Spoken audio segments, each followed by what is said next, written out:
It's Conduit News Radio with Paul Harrell. Welcome to the program. We have Conduit co-founders Joe Maynard and Brenda Vassaur on the line. Hey, guys, how's it going? Great, Paul. Thanks for letting us come on. Well, absolutely. So let's talk a little bit about the criticism that not only Conduit News received last week from Governor Asa Hutchinson, but also just really Conduit in general. What just initially, what's the response from you guys on that? I'll let Joe start and then I'll add. Well, Paul, it seems just surreal what the words they have chosen to use that seem well coordinated between the newspapers and the governor and some of his henchmen in the media. The liberals, they all are using, I guess they've had a meeting and decided, we're going to use words like untrue, fringes, radicals, 100% agreement, those kind of buzzwords that we've heard from time to time, but now it seems to be a concerted and coordinated effort. I don't know where this is going to end up, but I suspect that this is more the beginning than the end of something, because they really have to delegitimize the only apparent resistance to their move to bigger government and socialism. For example, Jim Hendren will say, what we say is put out as untrue. Well, but they never seem to zero in on what exactly is untrue, and we footnote everything we put out there. They use the word fringe. We're the fringe, like the KKK or the militia or something. Well, what fringe? I mean, what do you mean fringe? I mean, where do we differ from the Republican platform, exactly as written? Evidently, that makes us radicals in some people's view. And then another tack they take is, if you don't agree with them 100%, then they attack you. Well, two things on that. In our annual or semi-annual or biannual rankings and awards, there is nobody that's ever been 100%. And we don't expect that. But the thing about it is, what does the Republican Party stand for today? We originally became active to promote the Republican Party and its members to promote the Republican agenda, and they left us. Well, and my response would be, and Joe and I do talk in extremes sometimes so that people can understand, but I'm starting to worry that this is not an extreme, that free speech appears to be on life support in Arkansas. I mean, when you're a small group like ours, and certainly they want to imply or not imply, state and declare an untruth, that Joe Maynard is the sole support of Conduit, which, of course, I personally take great offense to that, as we would imagine, but that's just simply not true. Our information is transparent, as they want to pretend it's not. They use ASA used words like funneling to indicate some kind of nefarious, illegal activity. Our information is there on the Secretary of State's website as it relates to contributions from our PACs to candidates, and we were fortunate enough in 2014 to work hard and have a lot of support to elect a lot of the people who serve today, including Brent Smith, who was on your show a few minutes ago. We appreciate the work that Brent's done. And Brent's statement that we haven't even talked in a year is very indicative of how we operate. Why would we call people who are, voting according to the district and how they got elected? And so when we call out the fact that there are those who only want to find out what they can do to help special groups get something from government, we become the enemy, and free speech is not allowed. I mean, 5 articles in statewide papers this week against us. Are you kidding me? Yeah. It's laughable. And Wesley Brown from the Talk Business Politics, he emails us, "Oh, I'm sorry I didn't get your response on, I went ahead and did the article against you guys on Wednesday without your side. Do you want to give me your side now?" I send him the email and crickets back, and he hasn't published the response yet. I mean, I am saddened by the state of affairs in Arkansas. Yeah, no doubt. And I liked having, I like what Brant Smith said too, because the whole idea, if you listen to the governor's comments, he is really projecting this concept of control. He mentions political action committees, but it's almost as if he's trying to suggest that there are no other political action committees out there that are trying to give money to candidates, and that somehow Conduit is it. That's the only one. That's the only one we need to focus on. And yet, if you don't, it's not just Brand. I mean, you talk to any of these guys, who have conservative voting records. There's not that conversation doesn't happen like, hey, you've got to vote this way. That conversation does happen though when you take money from Big Pharma and Big Medicaid, because they expect something for their money. You just talk a little bit about that dichotomy, how you have one side that gets no criticism when they give money to candidates and expect special favors in return. You have another side that gives money to candidates and doesn't expect anything in return because the support is based on limited government principles. Respond to that. Well, it's interesting if anybody would take the time to look at the very lowest depth, that you find from 2013 on, there's been over 100 PACs that contributions to Asa Hutchinson himself. And just in 2017, there's been 22 that have given to him, and I would say that's right and proper. I mean, that is free speech. And we have no problem, nor should anybody, with a political action committee formed to promote an agenda. That is the purpose of them. Disclosing what that agenda is something we do all the time. The others don't seem to. They certainly don't go to Republican committee meetings and explain themselves and then take questions. None of them do that. As we did. As we do. And, it's interesting that medical contributions are significant in the past 5 years to most of these public officials. And, ACE's statement of financial interest shows that he has some financial interests in several medical companies. In addition to that, there's $4.5 million he spent he collected to get elected in 2014, and $1.5 million for this primary. Too bad. So, want to talk about money? We're the.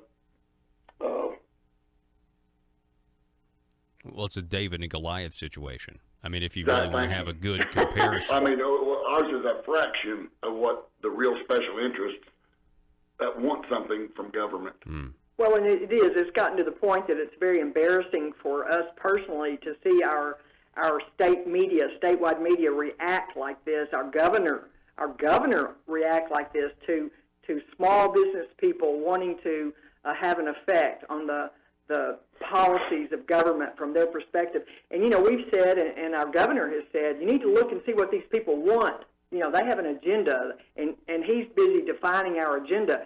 I want to tell you a little bit about our agenda. I mean, Joe is a manufacturer, industrial and aircraft parts. He's done this for 35 years. He's built it from his bedroom. I mean, he's the typical small business guy in Arkansas who prefers to keep his tax dollars to give raises to his employees and not have our government take the tax dollars to bring new people in, even from China, to pay his people more to go to work for them. And there's an article in the paper from Acres today, op-ed on that subject. Those are the kind of things that we say. I'm a tax attorney. I've done this for nearly 40 years. I represent small business. People can contact our customers, our clients. We have a reputation in business. We work hard. What do we want for this work? I'm laughing with Joe a few minutes ago. This is our estate plan. I mean, we're carrying out the ultimate estate plan for our children and grandchildren to have freedom. We want less government. And because we want to reduce the size of the increases in government, you'd think we exploded a nuclear bomb. I mean, the likes of Max Brantley and John Brummett and Asa Hutchinson have said we're trying to destroy government. I mean, we're just trying to limit the size of the increase, for crying out loud. It's sadly laughable. What it tells it is amazing the words they use, and they're effective, obviously, with people that don't really pay attention. Like we're harsh. I mean, are we harsh? Are you harsh, Paul? Apparently, I mean, the governor said so. He said, "I'm a harsh, angry voice," or we collectively are. I don't know. Yeah, and I guess we're also unprincipled, which. I would point to the Republican platform if you want to know what our principles are. I'm not sure. They're trying to evolve. I've noticed over the past few years they're trying to evolve the Republican platform to kind of cover their mess up. But one of the words they've used a lot is attack. Now, I don't want to be involved in somebody that is just attacking somebody. That's not our purpose. Our purpose is to expose things that we believe are wrong and to bring the public's attention to them. And whatever the public decides is fine with us. I mean, it really is. As long as they're educated. We just want an educated public that knows what's going on, that won't just say they're all crooked and throw their hands up and leave it with the crooked people to handle because they're disgusted. We need to engage and decide who we want to be as a state. I mean, we've been doing this for several years, and we have talked to small business all over the state, and there's pretty common perception and recognition of what's wrong, and most people in business fully understand what's wrong because it affects them. Yeah. Because that's the only place to get more money. But I wanted to share something with you. I believe we have talked about this before, but for the audience's sake, one of the more powerful things in my education process, starting 5 or 6 years ago, that kind of drives me and that I wish more people would consider that are in business, even amongst the threats that they all face for speaking out. It's a Samuel Adams quote from August 1, 1776, and it goes as follows. If ye love wealth better than liberty, the tranquility of servitude than the animated contests of freedom, go from us in peace. We ask not your counsel or arms. Crouch down and lick the hands which feed you. May your chains sit lightly upon you, and may posterity forget that you were our countrymen. And that's pretty much what made me decide to commit to preserving liberty as a second job, so to speak. Yeah. I would like to just ask our listeners, and sadly for Arkansas, overwhelmingly, the vast number of people have no idea about this conversation. They've seen that there's a group that ASA has come out to defend the state's freedom against. But if people really want to have less government intervention in their lives, we need some help. You heard Brent talk about how the establishment is, put a target on your back if you're friendly with Conduit. In 2014, Joe and I physically and financially worked hard to get others to help us who did, and we helped elect a lot of the people, including Brent Smith, who are in Little Rock right now, who want to do the right thing. And, they need help in what they're doing, and we need help to help them to continue the battle and what they promised when they got elected. But our governor has said, we want to control people. We, Conduit, want to control people. I'll give you a short little story of one of our first lessons, what we could expect in this administration. We had helped elect a lot of Republicans in 2014. Joe and I had physically gone out in the races, hammered signs, shook hands, And in January 2015, you know, our foundation of our agenda was we want less government. Of course, Medicaid expansion was the white elephant in the room, and that was a big deal. People were against it. They wanted no more Medicaid expansion, Obamacare, get rid of it. So we helped elect conservative Republicans.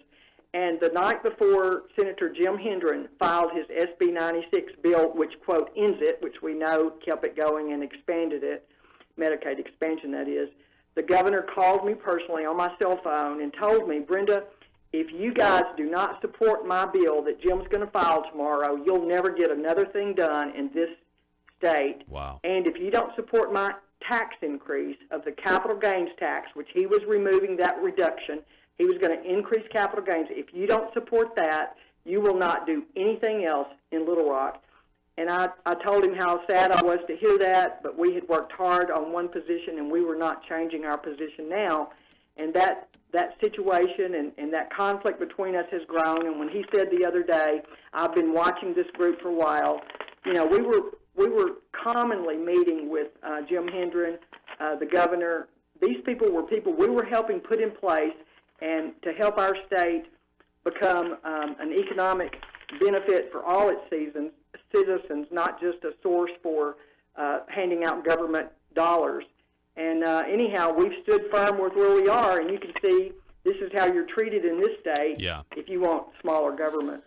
Yeah, there's a difference. The difference between that's an amazing story that Asa said. If you won't support, that capital gains tax increase was a joke, and I mean that was they increased capital gains taxes when they said that they weren't going to, and then of course they had to decrease them later because there was such an outrage. But that was kind of that happened immediately when Asa took office, that they raised taxes, and it was very, very, very, very strange. And I think that's really sad that he called and said, if you don't support this, you're never going to get another thing done. But now there's something a little different here because he's now wanting to bring the news media, the statewide media. He wants to use his bully pulpit to try to call out what we're doing. And tell me if you guys disagree with this. But I think if you look at the big money interests that people who are concerned about liberty are fighting, that you guys are fighting, that I'm fighting, then you have what is relatively, Joe mentioned this earlier, a small amount of money comparatively. When you take a small amount of money and you pair it with liberty and ideas about freedom, it's a very effective thing. I think what we are selling, there are way more of us who care about freedom than there are those who care about that special interest. We just got to get the message out to the people, and I think he is actively trying to combat the effectiveness of our message as the audience grows. Well, we've got the primaries coming up in May, and we have a lot of candidates that we will support, and he will try to defeat. He has recruited opponents for incumbents. And then we have the issue 1 on the bad tort reform bill that he'll try to promote. It's like he's taking talking points from our website, and that's why he says that bill is good. Yeah, this will all end in November.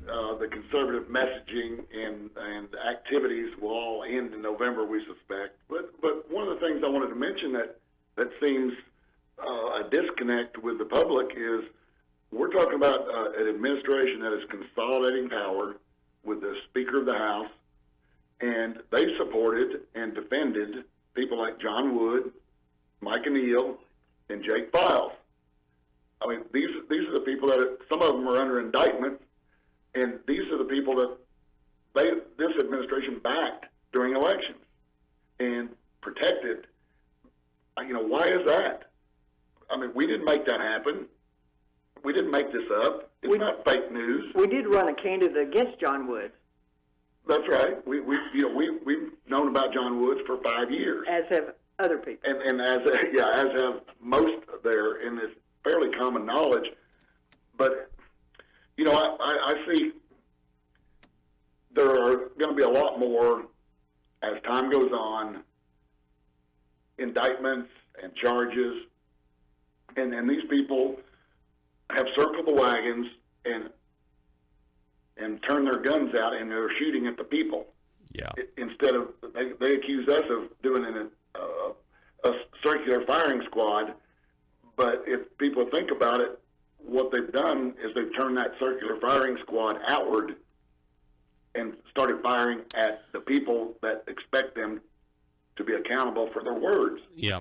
Hey, If there's anything that the listener or the voters need to learn about politics, and right now it's on display full blown, is it's their sixth principle according to Conduit of how they grow government, and that's projection deflection strategy. When our governor accuses us of whatever, I'm laughing because anyone who knows anything knows he's describing what he does, and so intimidation is a big tool. I remember in a restaurant, Joe and I met with Jim Hendren, and anyone who knows him, he's a big guy, 6'4", whatever, I'm 5'3". He starts screaming at me. We're sitting there, Joe's sort of in shock. I'm sort of mad because Joe's not up physically defending me, but, I watch. That's a strategy. That's intimidation is one strategy, but projecting what they're doing first and saying it first before we can accuse them is a way to dilute any message that we would put out. Hey, last question. So when they're supporting people who are indicted or about to be, oh no, you support them. Well, Jim Hendren, Senator Hendren is a fighter pilot, right? I think he may have mentioned that before somewhere on social media, but only once, though. Yeah, well, so was Duke Cunningham, if you'll remember. They don't know who Duke Cunningham is. Well, he was the California representative that went to jail a few years back for corruption. So let me get real quick. We got to go to break. Last question. Do you think the Governor Asa Hutchinson doing what he's doing, calling out Conduit News, as well as just you guys, Joe and Brenda and everything, do you think there's an element of intimidation to get other people to not contribute to the organizations and the work that you guys are doing to stand up for small businesses in Arkansas? Well, there's no question about it. We've got many, many examples of that. And it's really almost pathetic that a governor of a state would try to demonize two individuals that are fighting for his party's platform that are just private citizens. If we have no ambitions to get rich off of government or to get contracts or to amass power or to be elected, we have none of these things. But we can go on about our business and forget all this stuff and be a heck of a lot better off in life. But I'll say one thing, we are a small group, 5 of us, 3 of us are attorneys. If the governor wants to continue attacking private citizens, bring it on, because it might be the best thing the state could see is a lawsuit with a lot of information. Yeah, Paul, you know as well as I do, this is why many people don't want to get into politics. They don't want to run for office. Mm-hmm. Well, those people that don't want to run for office, that have life experience, that have business experience, they're the ones that should run for office. But it takes a considerable amount of money to get elected to even the House or Senate. Who would have thought $250,000, $250,000 it takes for a Republican primary? That is insane. And when we spend, a few $10,000 worth from contributors of ours, that's all of a sudden a foul. Yeah. It's only insane. because it's outside and it's trying to upset the status quo of the way things are doing, and it's exposing the truth to the people. Joe Maynard, Brenda Vassaur Taylor, Conduit co-founders, thank you guys so much for coming on this morning and setting the record straight. Thank you, Paul. All right. Anytime, We'll talk to you guys later. Folks, we got to go to break. Back in a moment.